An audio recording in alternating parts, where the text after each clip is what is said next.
Hello, good evening. आज आप लोग के लिए एक हिंदी का स्पेशल क्लास लाया जा रहा है आपके अपने चैनल नावे अकेडमी। आप इस जो अभी एग्जाम का जो 10-15 दिन जो बचा हुआ है और एक मंथ भी जो मैट्रिक का बचा हुआ है, दोनों के लिए क्लास 10th और क्लास 12th के लिए ये बहुत ही इम्पोर्टेंट टॉपिक है, जिससे 6 से 7 नंबर आपको जो एग्जाम में आप बना के ही आइएगा।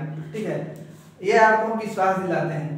और सबसे इम्पोर्टेंट बात है कि आप लोग जो लॉकडाउन की कंडीशन में जो आप लोग घरे बैठ के पढ़ रहे हैं, उसमें सेल्फ स्टडी बहुत ही इम्पोर्टेंट है। ठीक है, हिंदी का जैसे एक सब्जेक्ट टॉपिक है समास। समास के बारे में आज हम लोग डिस्कस करेंगे।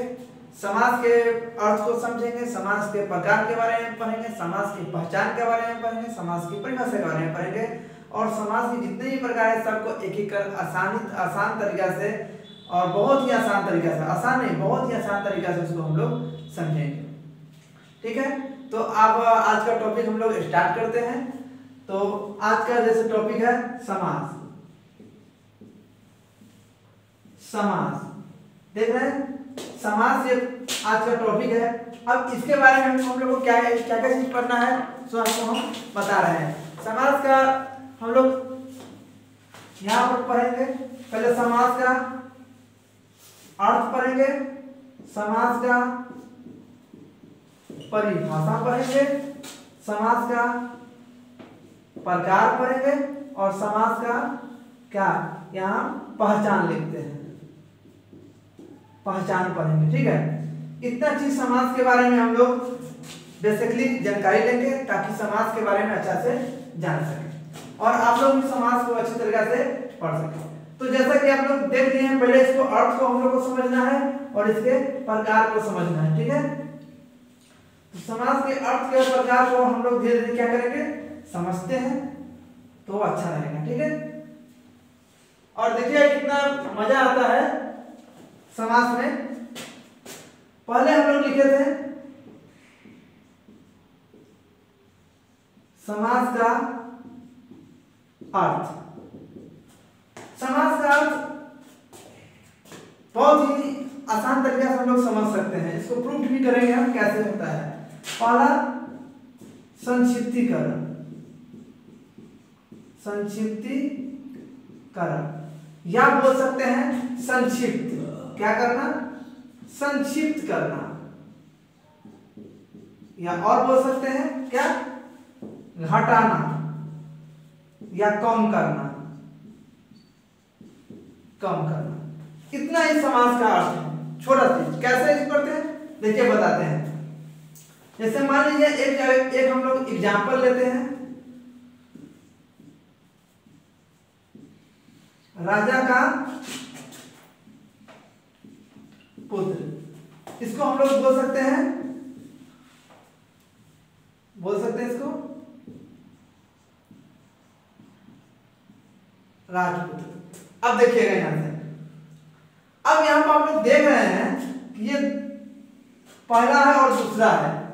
ये उदाहरण आपको इसलिए दिया कि इस उदाहरण से आपको परिभाषा भी निकल जाएगा और आपको संक्षिप्त कैसे वैसे समझ में आ जाएगा। देख रहे हैं क्या है? राजपुत्र। ये छोटा सा है और यह है राजा का पुत्र। ठीक है, अब देखिए 12 सब चीज को क्या कर दिया हम लोग छोटा कर दिए। यही हमारा समास है। समास क्या है? यही है। अब देखिए समास का दो चीज होता है। एक होता है समास का संधि और दूसरा क्या होता है? विग्रह। ठीक है, अब देखिए संधि और विग्रह ये आपको समझना जरूरी है इसके बारे में। अब देख रहे हैं कई इस छोटा सा चीज को है हम लोग तोड़ दिए हैं। जब हम तोड़ते हैं ना, इसी को हम लोग क्या बोलते हैं? विग्रह बोलते हैं। समास का विग्रह हो रहा है, मतलब क्या हो रहा है? समास को तोड़ रहे हैं। ठीक है, और जब ही इस रूप को हम इस रूप में लिखेंगे तो समास का क्या हो रहा है? संधि हो रहा है। यानी क्या कर रहे हैं? जोड़ रहे हैं। तोड़ो नहीं जोड़ो वाला कहावत है ना, वही है। इसमें वही करना है।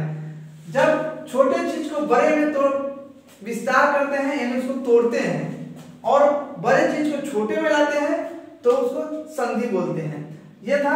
अब देखिए यहाँ पर, अब यहीं से हम लोग परिभाषा को भी हम लोग देख सकते हैं। जैसे एक अगर इस ओर से इस ओर जाएंगे तो भी परिभाषा निकल जाएगा, और इस ओर से इस ओर आएंगे तो भी परिभाषा निकल जाएगा। देखिए कम से कम शब्दों में, पहले इधर से जा रहे हैं, ठीक, कम से कम शब्दों में अधिक से अधिक अर्थ प्रकट किया जाए उसे समास कहते हैं।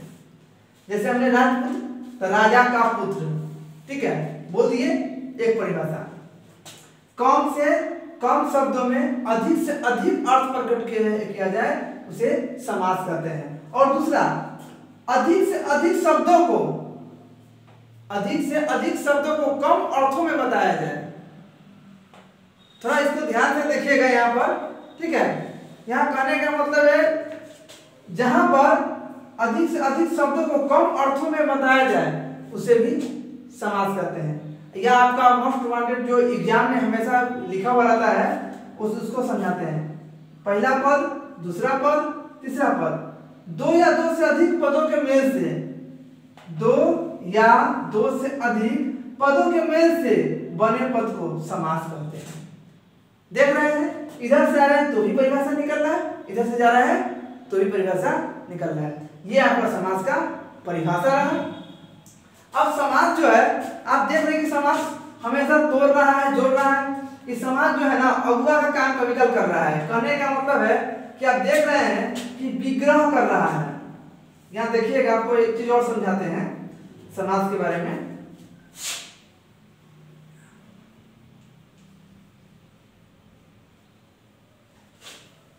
देखिएगा, अब जो है यहां मान लीजिए आप देख रहे हैं, यहां पर था राजा का पुत्र, ठीक है। अब देखिए यहां था राजपुत्र। अब ये देखिएगा, अब यहां पर जो है इस समास जो है, समास इस बीच में जो है ना अगुआ काम करता है, कभी इसको तोड़ देता है, कभी इसको जोड़ देता है, ठीक है।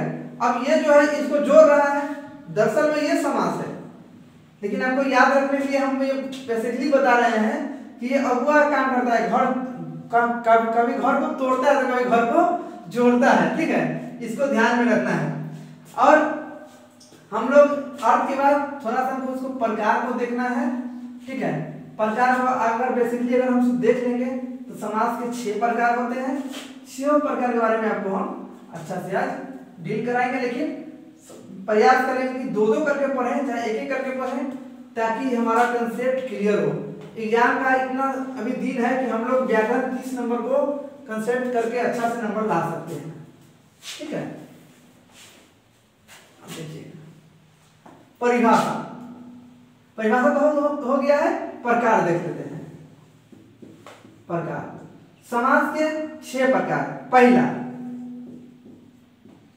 अवयवी भाव समास, ठीक है। दूसरा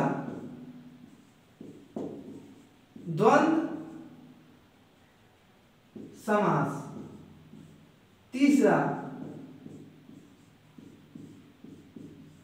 द्विगु समास। चौथा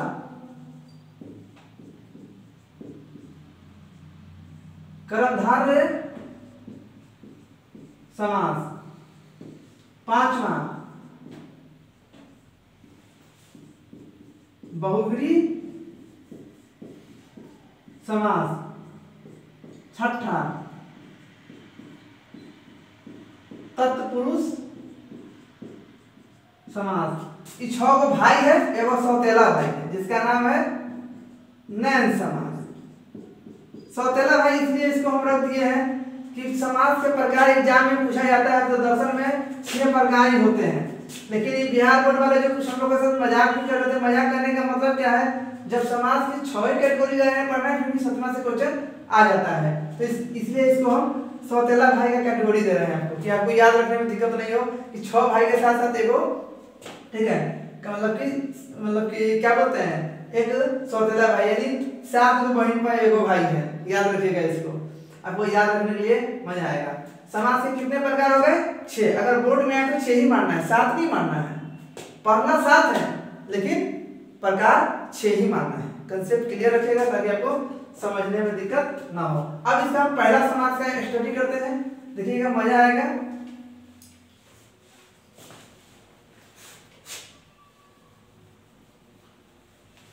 अगर कोई चीज का दिक्कत होगा तो आप लोग कमेंट जरूर कीजिएगा, आप लोग कमेंट कीजिएगा तो पता चल जाएगा कि हाँ आप लोग को क्या समझ में आया, कहाँ प्रॉब्लम है। जो भी प्रॉब्लम होगा उस समस्या का निदान पूरा अच्छे तरीके से किया जाएगा। अब देखिएगा यहाँ, अब यहाँ पर हम लोग एक में अव्ययभाव समास में क्या होता है, उपसर्ग लगा रहता है। क्या लगाता है? उपसर्ग। दूसरा क्या होता है? अनिश्चित होता है, यानी जो निश्चित न हो। तीसरा बार बार दोहराया जाए, बार बार दोहराया जाए, मतलब एक ही शब्द को बार बार दोहराया जाए, ठीक है। चौथा पहला पद क्या होता है? प्रधान होता है। पहला पद प्रधान होता है। दरअसल यहां से भी क्वेश्चन बार बार पूछा जाता है किस समास का पहला पद प्रधान होता है, तो याद रखना है अव्ययभाव समास का पहला पद प्रधान होता है। और देखिए एक पांचवा अगर हम लोग रख ले कि अगर उपसर्ग हटाने पर, उपसर्ग हटाने पर शब्द का जो अर्थ है, शब्द का अर्थ क्या होना चाहिए? सार्थक होना चाहिए। क्या होना चाहिए? सार्थक हो, तभी वो समास कहलाएगा। अगर अर्थ विहीन हो गया तो वो समास नहीं कहलाएगा, ठीक है। तो ये देख लीजिए। अब देखिए उदाहरण देखते हैं। उदाहरण आपके लिए एक मान लेते हैं, यथाशक्ति। अब देखिए इसमें उपसर्ग लगा हुआ है, अगर हम यथा को हटा दें, मिटा दें, हमने मिटा दिया यथा को, शक्ति, समझ रहे हैं शक्ति का मतलब क्या होता है? पावर, पावर, शक्ति। तो अर्थ समझ में आ रहा है, तो यानी क्या हो गया? अव्ययभाव समास हो गया। दूसरा का उदाहरण लेते हैं, आजीवन। अगर आ को हटा दे तो जीवन, समझ में आ रहा है? जीवन क्या है, जीवन मरण क्या है, पूरा क्लियर समझ में आ रहा होगा। चलिए अब देखिएगा एक पहला उदाहरण था, प्रयास करेंगे एक उदाहरण और दे दे। अब देखिए बार बार नहीं है गाना, धीरे धीरे से मेरे जिंदगी में आना और धीरे धीरे से मेरे दिल को चुराना, ठीक है। गाना है कि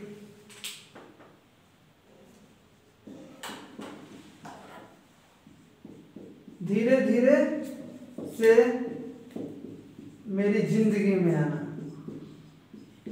मेरी जिंदगी में आना। कितना अच्छा गाना है, देख लीजिएगा, है ना। साने साने मम जिंदगी, साने साने मम जीवन आगाछा, ठीक है। साने साने मम धीरम अज्ञानी, मतलब संस्कृत में इसका ही जो कर सकते हैं। आपको संस्कृत में गाना सुनाएंगे, तैयारी कर रहे हैं गाना सीखने का, ठीक है। तब देखिएगा संस्कृत में कितना गाना है, साने शाने मम जीवने आगाछा, साने साने मम हृदयम चोरया, ठीक है। संस्कृत में इसी को हम कर दिए ट्रांसलेट। चलिए अब देखिएगा, धीरे धीरे देख रहे हैं एक ही शब्द का बार बार पुनरावृत्ति हो रहा है ना, यानी क्या हुआ? ये अव्ययभाव समास हुआ। ऐसे बहुत सारे सॉन्ग है, जो कुछ सॉन्ग नोट डाउन किया गया था, कुछ सॉन्ग से होगा,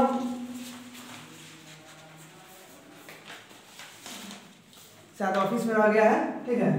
तो बहुत सारा सॉन्ग है इसमें, धीरे धीरे, चाहे अब जन्म जन्म का साथ है हमारा तुम्हारा, गाना सुने होइएगा। ये भी जन्म जन्म, जब ही एक ही शब्द को बार बार पुनरावृत्ति हो तो अव्ययभाव समास हो जाएगा। जैसे चलते चलते यूं ही रुक जाता हूँ मैं, बैठे बैठे यूं ही खो जाता हूँ मैं, कहते कहते ही चुप हो जाता हूँ मैं, क्या यही प्यार है। देखिए तीन, चलते चलते क्या आया? बैठे बैठे, है ना, हो गया। ये सब क्या हो रहा है? एक ही शब्द को बार बार दोहराया जा रहा है, ठीक है। यही में कोनो जिसका दिल टूट गया कहतेगा रोते रोते यूं ही रात गुजर जाता है, तो वो भी आ सकता है रोते रोते, ठीक है, रोते रोते, है ना, ठीक है। तो ये सब एक ही शब्द को बार बार जब ही पुनरावृत्ति होगा तो क्या हो जाएगा, ये हो जाएगा अवयवी भाव समास हो जाएगा। अब देखिए इसका पहला पद प्रधान होता है, आप देखे थे आजीवन, जीवन भर। अब इसके बाद जो है आपको क्या किया जाता है, आ हटा देने के बाद इसका क्या होता है, पहला पद प्रधान होता है, इसका अर्थ बदल जाता है, ठीक है। तो सर्ग हटाने पर इसका अर्थ भी सार्थक हो जाता है, ठीक है। आप लोगों को हम नेक्स्ट वीडियो के में आएंगे तो समास के और सारे प्रकार पढ़ाएंगे, द्वंद्व समास के बारे में फिर आपको गाना के साथ एक बार आएंगे और आपको अच्छा से गाना के माध्यम से पढ़ाने का प्रयास करेंगे। एंजॉय कीजिए समास का, मजा लीजिए। थैंक यू, धन्यवाद। लाइक और सब्सक्राइब जरूर कीजिए।